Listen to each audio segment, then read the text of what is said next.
Құрметті Алтын Ұя мектебімізден түлеп ұшқалы отырған аяулы біздің түлектеріміз, жолдарың әрдайым ақ болсын. Енді өмірдің жаңа бір сатысына қадам басып, қанат құмдағалы тұрсыңдар.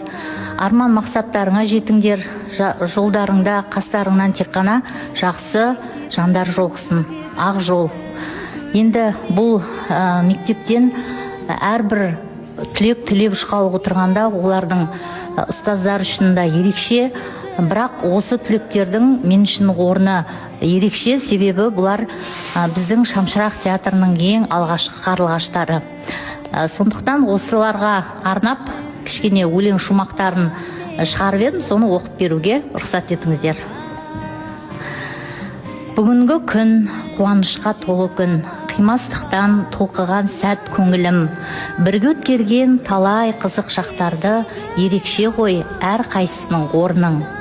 Жылдар зулап, уақыт талай алмасты, жас таланттар театрға жолдашты.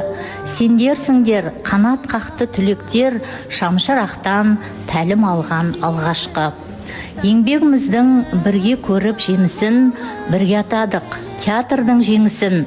Нұрбек пенен Ләззат апайдың сыныбы, әр түлектің орны бөлек мен үшін.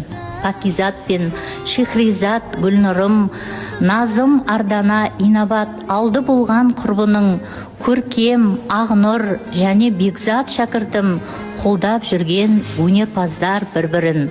Түлектерге аттестатты тапсырып, тілейміз біз әр қашанда жақсылық. Ата-аналар мың рахмет сіздерге, түлектерге ақ жол және сәттілік.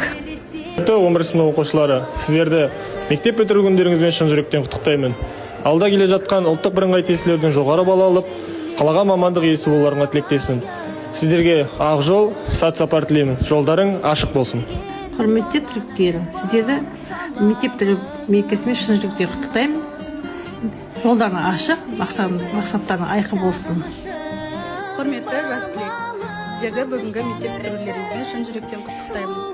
Алда келе жатқан ұлттық бірыңғай тестілеуден қалаған балдарыңызды алып, армандаған мамандықтарыңызға түсіп, өмірде жақсы орнын тапқан, нық орнын тапқан азамат болуларыңызға тілектеспін. Биылғы 2026 жылы түлектердің әрдайым жолы болсын. Тек биік белестерді бағындыра берсін. Жаңа қадамға сәттілік.